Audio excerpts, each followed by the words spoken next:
All right, I'll go ahead and get started. Ruben, can you turn it down just a little? I'm scaring myself. It's a little too loud. Okay. Oh, can you hear me right now? Okay. So I'll say I'm a little nervous. I speak at those RL quarterly meetings, and I really don't generally get nervous, but yesterday Kristen said, you know, we moved you to the SVA. Got a little nervous. This morning, Ruben and I were looking at the zip drive, and he says, you know, we're going to put you on YouTube. So I hope I don't disappoint. I've made pages and pages of notes, and I have some slides with pictures. I have one video, and I will leave time for questions at the end, so I hope you ask some questions. Can I get a show of hands? Who else is a skier here? Or has been? Nice, nice. Yeah, the Pierces. I'll share it, not to embarrass her. Ruth Scott shared with me recently that she learned to ski at 50 and went on ski trips all over with her friends, which is really awesome. How many of you have ever visited the Dolomites in Italy? Okay, good. All right. So to start, I'll say, so my husband and I and our sons have skied for many years. We have a son, as most of you know, that lives in Salt Lake City. So often our January or February ski trip is out to Utah because it's easy and it's world-class skiing. He is not there this winter, so I said to my husband, now's your chance. He's always wanted to try skiing in Europe. I wasn't necessarily on board. I have friends that have skied all over the world, and I have often asked, where is the best place to ski? And they usually respond with the American West. So I wasn't sure what it would be like over there. We started researching and exploring where we wanted to go probably early December, and we looked at places in Switzerland or Germany or Austria. What the comments that were coming up on Instagram is that the Dolomites are the place. People were responding that they had been on recent trips there and the skiing was just great. We get something, Jeff and I, called an Icon Pass. It's a ski pass good all over the country. It's good in some of our eastern resorts now, and it's good at a lot of the European resorts.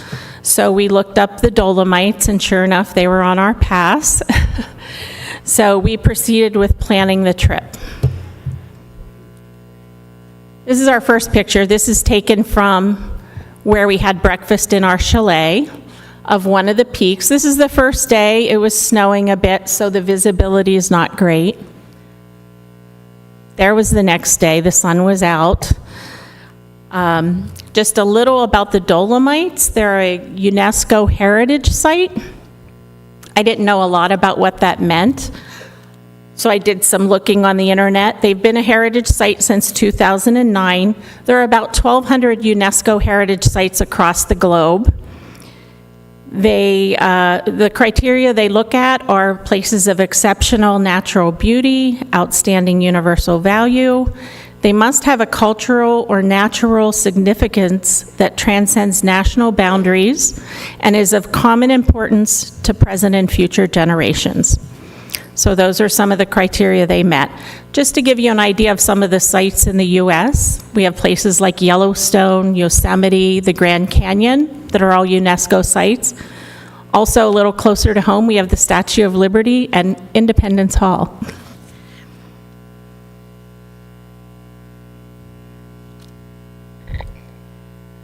So I'll go on. We skied 4 days that we were there. My husband, Jeff, skied 5. He usually has a little more energy and wants to be out there longer than I do.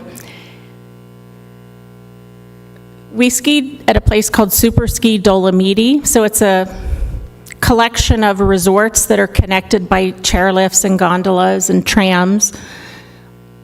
One of the draws there at the Dolomites is skiing something called the Cellaronda Circuit. So this is just a picture of the sign up on the hill. It's all stickered up. The There are two directions you can go. The green, we were told, is the easier way. That's counterclockwise. And the orange is slightly harder, although there was a lot of debate with people we talked to as to whether there was really a big difference. The Sella Ronda takes about 3.5 hours to ski if you're not stopping. The locals say you need to treat it like a sightseeing tour and not like an athletic feat to get done in a certain amount of time. They encourage you not to hurry and to take stops along the way for espresso or pasta. We chose the Greenway with my vote, and I would say we completed it in the 3.5 hours with a lunch stop. We went on a sunny day, so similar to the last slide. What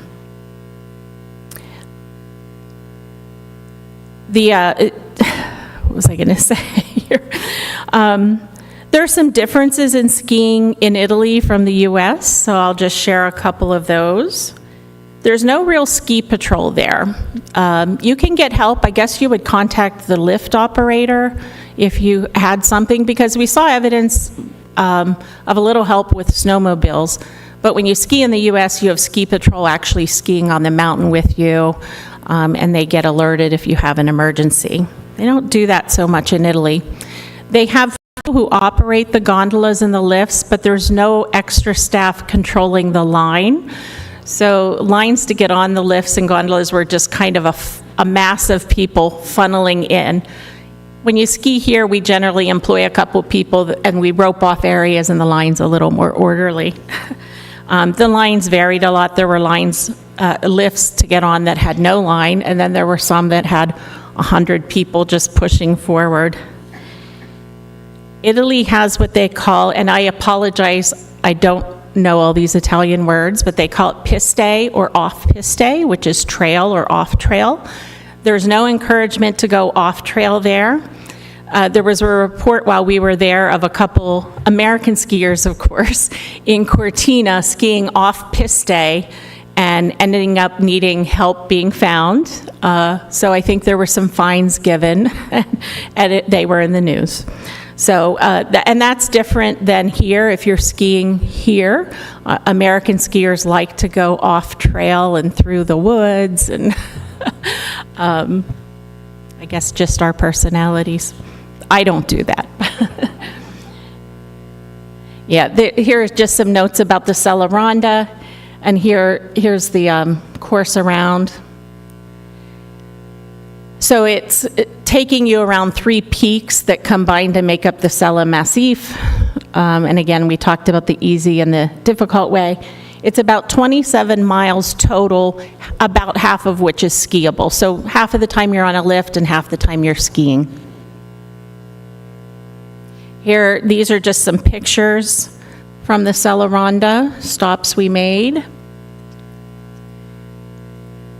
Another difference skiing there is that they don't have resort lodges on the hill because they're just a series of resorts. So they call them huts. I will say they're like lodges. They're privately owned, and that's where you stop for bathroom breaks or for meals or drinks.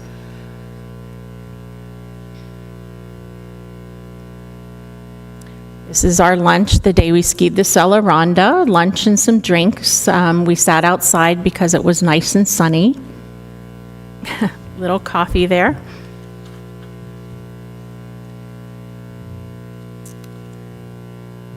Some other differences skiing there, we had to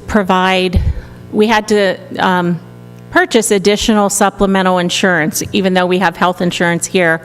We never were asked to provide it, but they said you would be fined if they asked for proof of supplemental insurance in case you were hurt on the hill and you didn't have it. The terrain is labeled differently there, so the skiers here know that green is easy, blue is intermediate, and black is difficult. There, they have blue as easy, red as intermediate, and still black is difficult, so that's nice. So I spent a lot of time saying, okay, what am I wanting? What color sign am I looking for?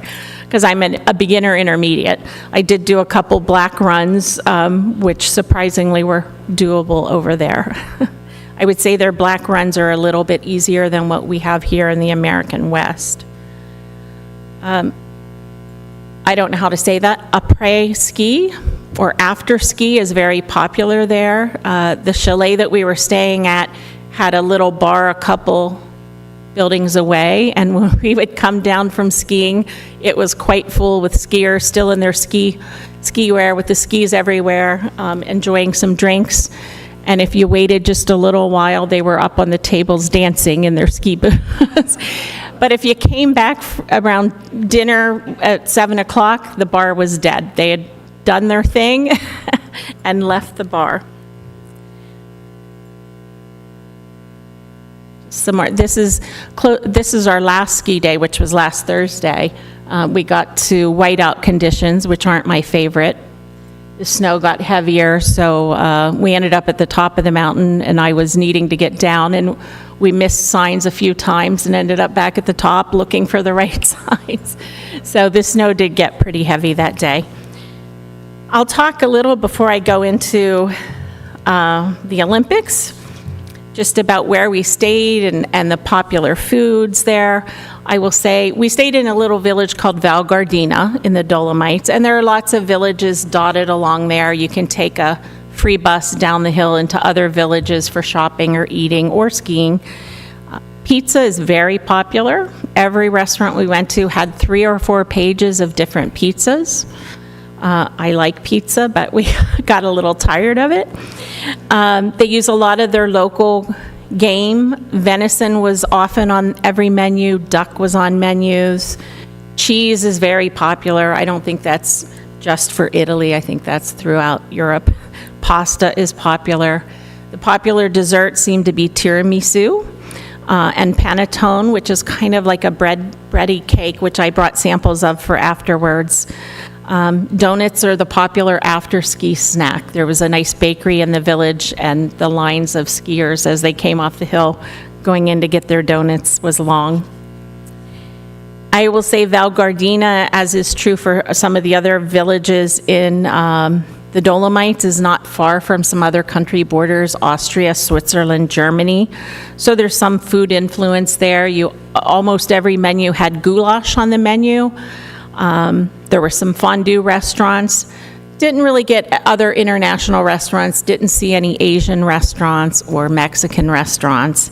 And I would also comment that coffee and tea seemed to be enjoyed equally. I always thought Italians were more into their espresso and their coffee, but there was often tea being served as well.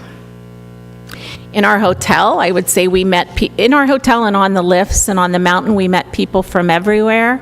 We met some couples in our hotel or chalet from Australia and Sweden and Germany. And there was always a lot of conversation in the morning.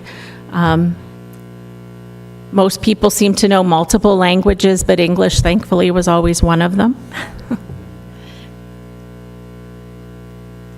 Okay, I'm going to move on. So when we planned our trip, I said to my husband, if we're going to be in Italy, I think we should go to an Olympic race. That became its own thing. We had never been to any Olympic event, so the process involved ordering our tickets a month and a half in advance and waiting anxiously for them to be delivered to our inbox, which happened a week before we left. So we were quite nervous. He felt okay after reading some forums on the ticket sites with people saying, have we been scammed? Where are our tickets? So we knew we weren't the only ones not to have our tickets.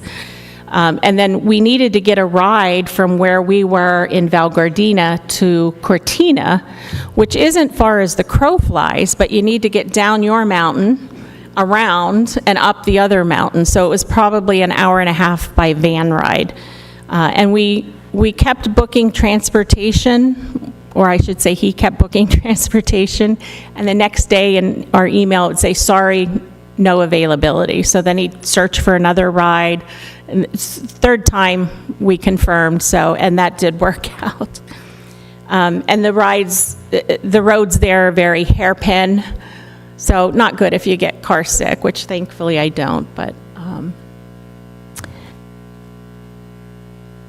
the logistics of the Olympics I will talk about. I think I'm a little out of order, but you can't go into the town of Cortina on your own. You're transported to a bus lot and then you get on a big tour bus, and they take you down into town.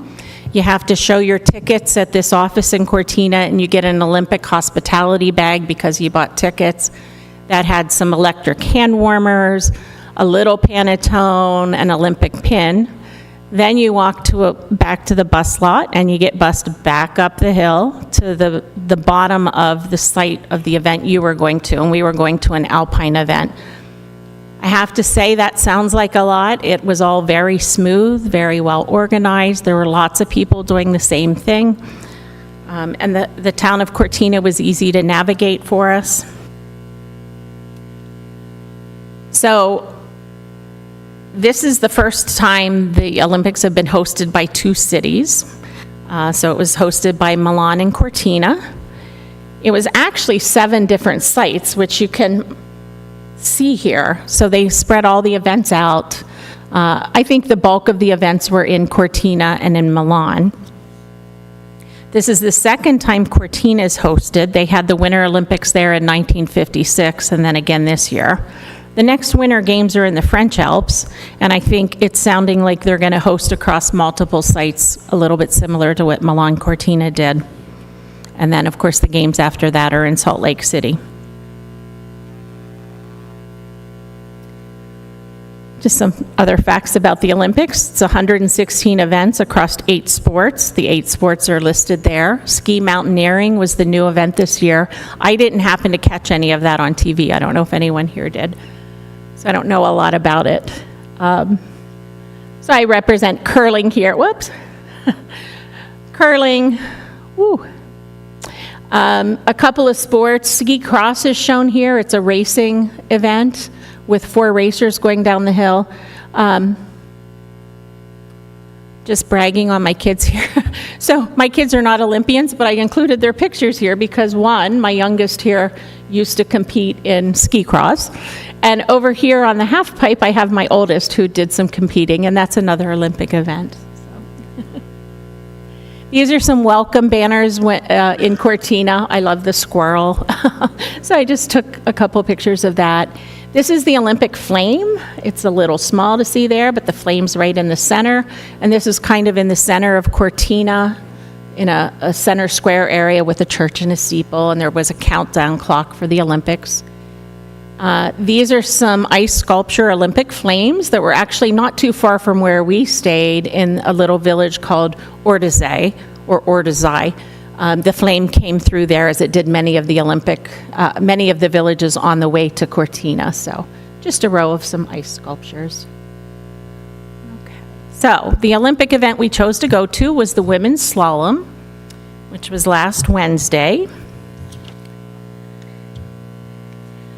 We chose it because it's Michaela Schifrin's event. I don't know how many of you are familiar with Michaela Schifrin. If you don't follow winter sports and skiing, you might not be. I would say she is to alpine skiing as Michael Jordan is to basketball, or Muhammad Ali is to boxing. She's the most decorated skier in all of history, male, female, from any country. Slalom is a very technical event. She does a few events, but she seems to excel at slalom. I say it's very technical because there are gates. These red sticks standing up, we call those gates, and they're skiing around those, and they're not allowed to miss them or they're disqualified. The slalom course is shorter than the grand slalom course, making it more technical because the gates are closer together. So you have to be really ready to make all of those gates. And I added there, they reach speeds of 40 to 45 miles per hour. Getting up to the event, so we were dropped off at the bus lot. We crossed the street and went upstairs. We had to go through security, similar, I guess, to any sporting event here. They actually scan you. You're not allowed to take any food because they want you to buy your food up there. And if you're carrying a country flag, you're not allowed to have a stick in the flag. So we saw a lot of people kind of pulling the staples on their flag and taking the stick out. After you clear security, you get in line for a gondola. And I know the skiers know what this is, but it's this 8 to 10 person container that takes you up the mountain. It's enclosed, so you're not getting the wind in your face. So you go up the mountain. When you unload off the gondola, you need to go kind of through the woods over to where the course bottom is. And they had that set up with temporary stairs and mats so that it was pretty safe for everybody. And that was probably 1/8 of a mile over to the course. Then they had this long set of temporary metal stairs, probably 8 flights of stairs that you had to take that got you up the hill to the bottom of the alpine course. When you get up there, they have a temporary grandstand and press area on the top. We didn't have tickets for the grandstand. They got a little pricey, so we have tickets to stand on the side of the finish line when you come down the hill. I don't know how many people were there. There were a lot, certainly hundreds. This is a picture we took at a certain point. Here, you can't really tell from this vantage point. We're probably standing 4 deep from what we call the bee netting or the orange fencing that lines the course. So we got pretty close to see. Depending if you have somebody tall stand in front of you, you might be out of luck. There is a big TV screen where you can see the racers up on the course where you until they get to the finish line, so you could kind of watch the race that way. Some Olympic rings up on the hill. We couldn't get any closer to take our picture with them because they had fencing there. This is a picture of the course. I have a video. So let me talk about the video we're going to watch. I apologize for anybody. There's some parts in it where you think you're on a boat because my husband was moving his phone, and he did say you can blame me. I should also say, though, I give him credit because he helped me put this together and he helped me get the video in it, which is nice. There are times, so this is Michaela Schifrin's second run. There will be times you can't see her, so just wait, because she goes into dips in the course, and we couldn't see that with our phones. But you will see her come down the final hill. I will say the slalom, I didn't record how many gates it is that you zigzag in and out of going down the course, but the first run they make a little trickier. There was a spot in the middle where it was just a little trickier to navigate the gates, and there were some skiers that were disqualified because they didn't make gates. Something I learned that I didn't know, they take about an hour and a half break between the 2 runs that make up slalom, and they reset all of the gates. So they essentially make a different course. The gates are put in with augers. I don't know how deep they go. I've never seen a race where one of them comes out. And slalom skiers race with kind of a bar coming ear to ear. And that's because when they're practicing or when they're racing, sometimes they get a gate come at them. And I understand they can be jaw-breaking. So they do have some safety equipment. So they reset between the 2 runs. The second course, as reported by the commentators, was a little more straightforward, so you could really focus on going fast. So I guess with the first run being a little trickier, it's a way to weed out some skiers, which is a little heartbreaking. And then the second run they make easier so that you can focus on speed. I will say there were 60 skiers that competed from approximately 40 different countries. After the first run, the top 30 times qualify, because statistically they know the second half, the 31 through 60, don't have times that'll get them a medal. So they run the first run in order, and then the second run, they take that top 30, and they start with 30 and work backwards down to number 1, which was Michaela Schifrin, since she had had the fastest time. After that first 30 runs the second time, they run the rest of them.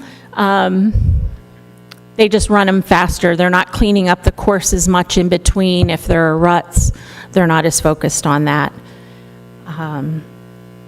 Everybody cheers for everybody. There are a lot of people with fun USA stuff, but there were a lot of people with fun Swedish stuff and Norway gear.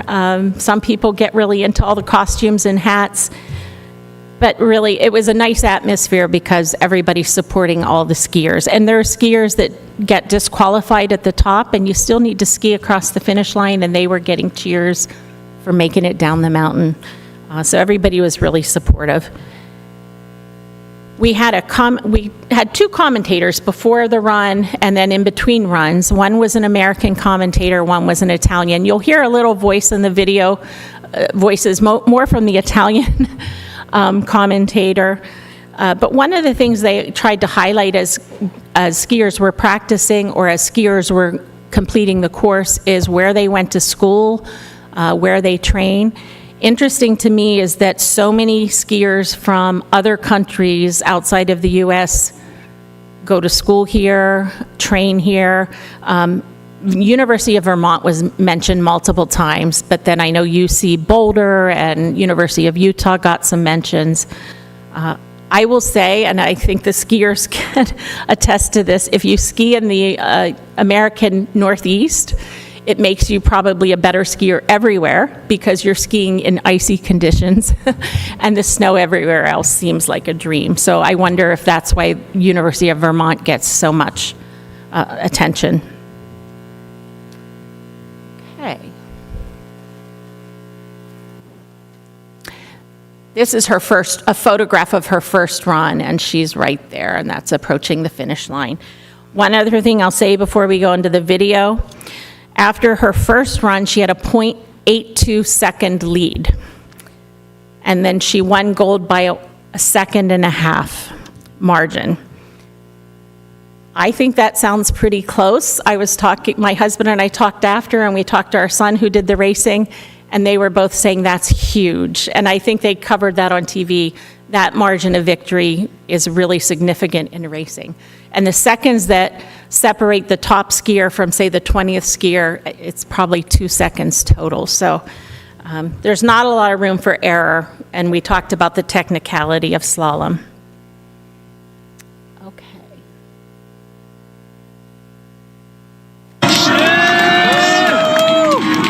I numeri non parlano da soli, non bastano a spiegare tutto perché questa è la storia che va oltre la grandezza, parla di unicità, di crescita. I like the really She's got a 9,300 second lead.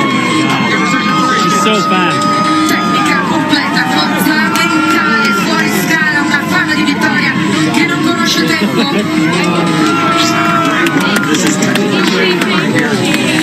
Such incredible balance. She keeps that center of mass just moving right down the ball line. It's all from the waist down, and look at her go. Oh my gosh. That's giving it so effortlessly.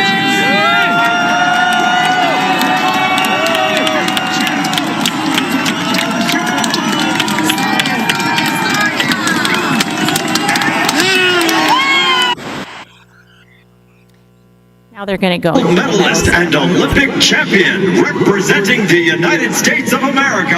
Medaglia d'oro e campionessa olimpica, rappresenta gli Stati Uniti d'America, Michaela Schifrin!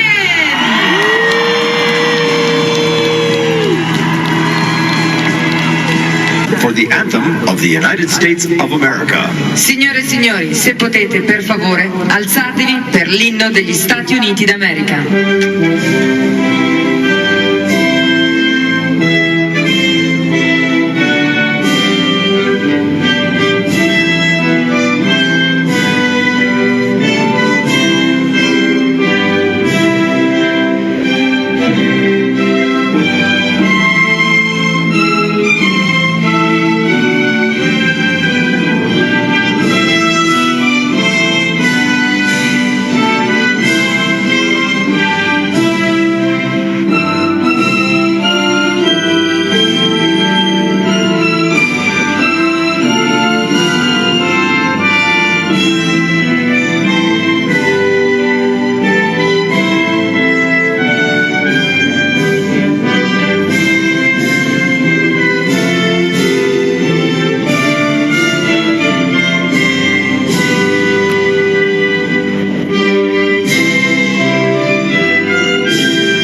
As you can see, we had some obstacles in the way, and we were all kind of squeezed in there, so it was very hard to move.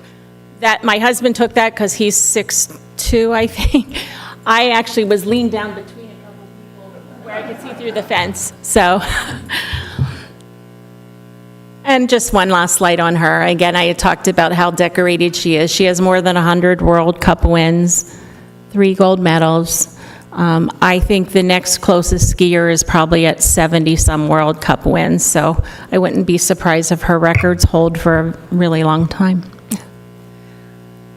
And to finish, I have a few slides of Venice. Who's been to Venice? Okay, good. Venice is a city without cars, which makes it quite enjoyable. This is the Rialto Bridge that goes over the Grand Canal. You can walk up that, and there are shops located kind of on the interior. This is the Grand Canal. So people get around by gondola, which are these little boats. Gondolier usually points out some facts you might want to know. Sometimes they sing. Ours didn't sing this time, but I guess I could have requested that. Couple of gondolas, so some of the canals are very narrow, and they kind of holler things as they're approaching a corner, so that if somebody's coming around the corner, somehow they hear them. This is what one of the streets looked like. There were wider streets, but they have shops and restaurants tucked in all these little streets. And then just a couple pictures from St. Mark's Square and St. Mark's Basilica, which it's a popular tourism area, so it does get pretty crowded, as you can see.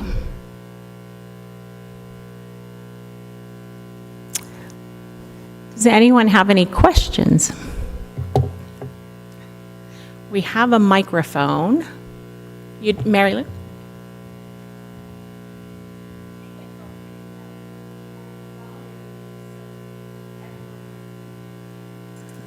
Maybe. You. How much time was there between the end of the race and the award ceremony? When you're watching on TV, you also have to sit through commercials and station identification. I would say a solid half an hour. And as you probably saw in the one picture, the grandstands had cleared out a little bit. They were definitely full during the racing, but I assume some people maybe don't want to stick around if their racers are out. And one more? Sure. What was the air temperature like as you were out there watching? It wasn't bad, so it was very sunny that day, which is a plus. I watched some of the men's downhill, which was at another site, and it was quite snowy. I'm going to say in the 30s. We wore our ski gear so that we would be set, and I did have some hand warmers in my pocket and boots on. We didn't ever get uncomfortable. And between the runs, there were a lot of food vendors there where you could get lunch and coffee, and then there were, of course, the lovely porta-johns. So people were doing that, and you would just kind of sit down on the big flat area with your food, so people were kind of sprawled everywhere. And then there was a there was a tent selling Olympic gear, so we waited in that line for a while. We did that after the first half of the first run went. We knew we had some time while they finished that run, so we got in line.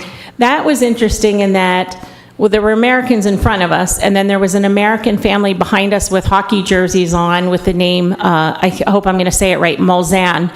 So Paula Molzan was one of the other U.S. skiers in the slalom event. So her family was sweating it out a little because she needed to stay in the top 30 so that she would get to do a good second run. And she did. She stayed at 28. So when they did the second run, of course, she was the third person to go, and she had a really good time. I don't know if any of you watched. So you get to sit in the leader's seat. She got to stay there probably through the first dozen or 15 skiers. So she really improved a lot. She didn't end up on the medal stand, of course. I think she was maybe 5th or 6th when it was all said and done. But it was fun to meet her family and feel their excitement and their nerves for her. Other questions? Just raise your hand. We'll pass the mic. Okay. Okay, Janice. How old is Michaela? 30. Okay. She's about to be 31, I believe, in March, so she's young.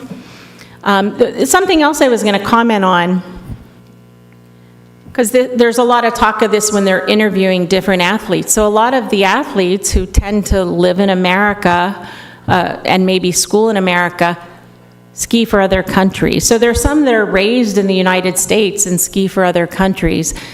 I think in the politics of skiing, you know, your record counts for a lot, but sometimes there are so many spots for each discipline, and the U.S. Olympic Committee might choose differently and might not choose you. So there are ways that people get citizenship in other countries. So if they have parents or grandparents that were Italian or Israeli, they can apply for citizenship. So, you know, there were several instances of that. So that's how that happens, in case anyone's wondering. Rhoda?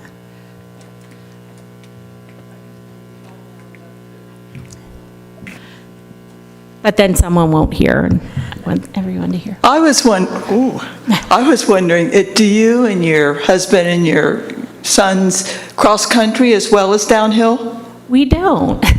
I've never tried it. It's a lot more work, I think. No, we've never tried it. I will say the other 3 members of my family have all tried snowboarding on 1 or 2 occasions, and they all decided to stick with skiing, which made it easier to ski as a family. Snowboarders, and I'm sure some of you at least have grandkids in the family who snowboard.